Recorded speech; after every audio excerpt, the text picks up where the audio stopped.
Hi everyone in English 1301, it's Dr. E and I'm here with your week 5 instructional video. So I hope last week was kind of coming at a good time for everybody to just take a step back, maybe feel like they could rest or re-energize or whatever it is that you needed to do to kind of hit that reset button. I'm certainly trying. I've been just dealing with migraines and I mean we all go through stuff, right? So hopefully everybody is back on track and feeling good so that we can head into week 5 with a lot of energy, right? So if we go to the content area, I'm going to our week 5 module. And so we are so back, right? So what we have this week is a chapter reading in our course text, and it's called Reading Rhetorically, which, our editors do a really good job of breaking down and strategizing when it comes to writing, but also doing the same with reading and how we really want to think critically as we read any text. Now, a text can be a video, so as we watch any video or as we listen to a podcast or, whatever the case may be, we want to read rhetorically. And we're going to watch a TED Talk by Sam Cass, and it's about, it's related to food, right? So we'll always have something kind of related to writing, but also related to our overall theme of food. So his talk is about feeding kids in school, right? And the statistics and the research that shows how that can impact their learning and their success rates, etc. It's a wonderful video. It's not super long, which is like most TED Talks, and I really think we can tie it into our overall ideas. So you're watching the weekly instructional video. I also have the mind map video because we are doing a more kind of formal mind map than that first week with the syllabus. So there is a video to watch where I go through the guidelines. That mind map is due on Thursday.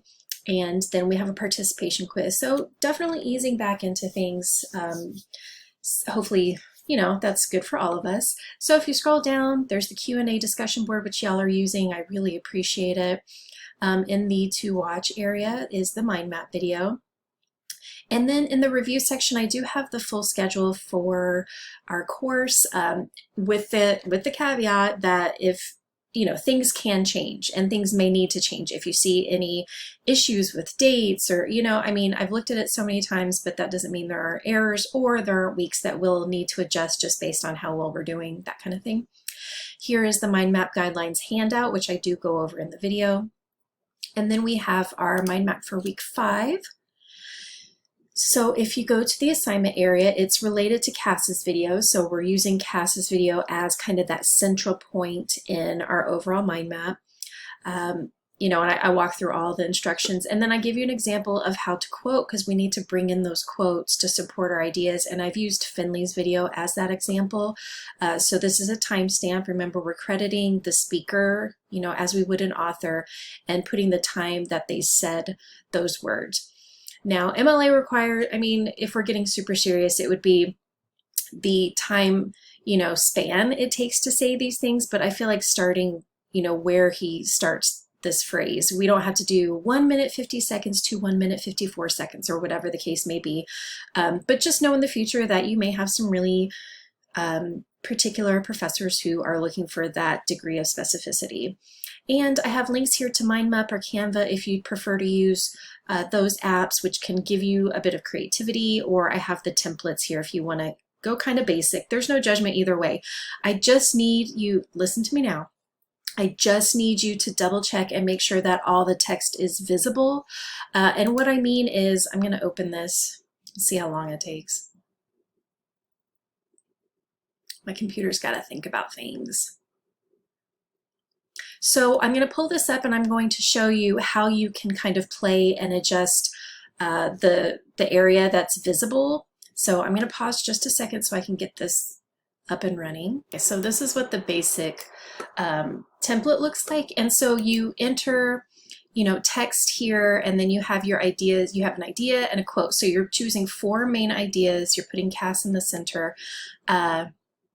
Inserting a quote, inserting explanation. Remember that you'll want to use full sentences, complete sentences, but you can adjust the sizes of the text. You can expand the text here. You can expand.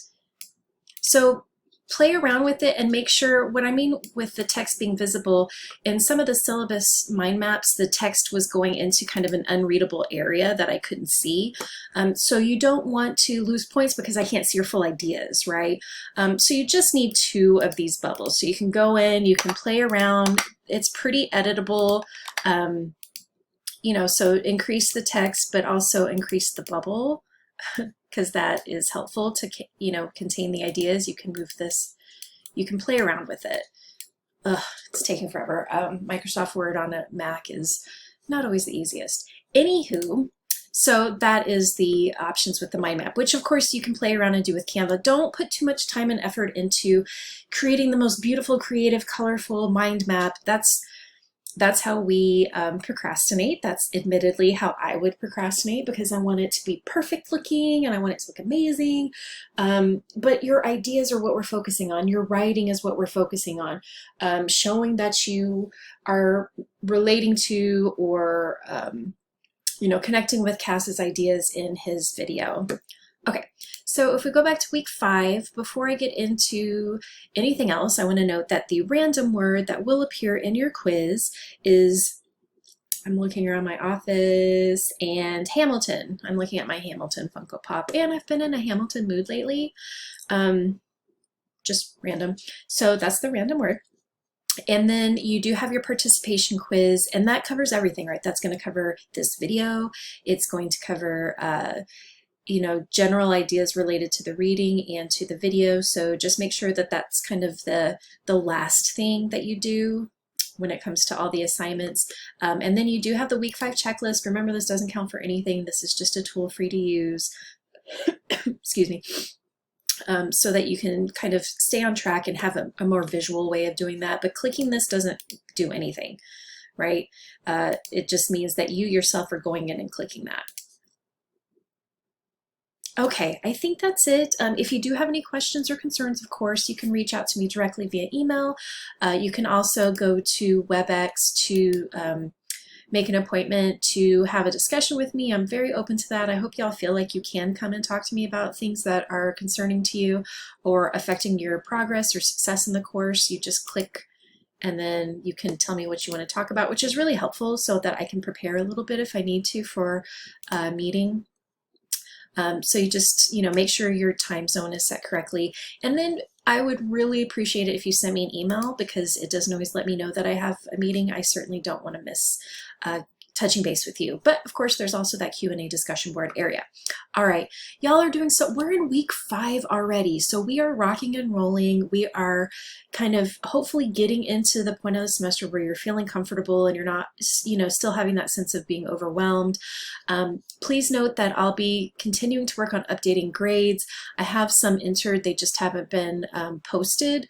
So I'll work on doing that. And remember that if you see a dash mark, right? So if you go to your grades, and it would be great if you double check those, although not everything has been entered. If you see a dash mark, that just means the item has not been graded yet. It does not mean that you have a 0. So dash marks don't mean anything.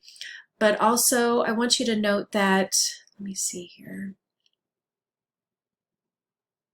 Okay, it's not coming up. So nothing to worry about. But also, if you want to double check your assignments, if you go to the assignment area under course activities, you can see things that you've uploaded and received feedback on. So if you're like, well, I haven't received a grade for the mind map, but I know I submitted it because it's right here, then that just means it hasn't been graded yet. It's not a matter of you not submitting. You should also get a submission confirmation from D2L, which is one of those, you know, nice things about D2L. So many things can be absolutely annoying, but it's actually nice.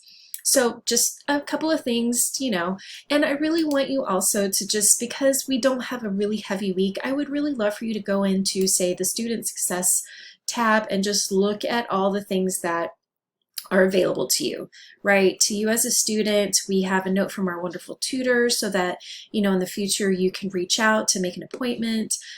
There's just, you know, helpful stuff here, as well as in the other modules as well. So remember that you have a lot of resources at your fingertips in D2L, as well as in the system as a whole. You know, we have a whole thing on technology support, academic support, everything. But I'm wishing you the best this week, and just let me know what you need. Take care.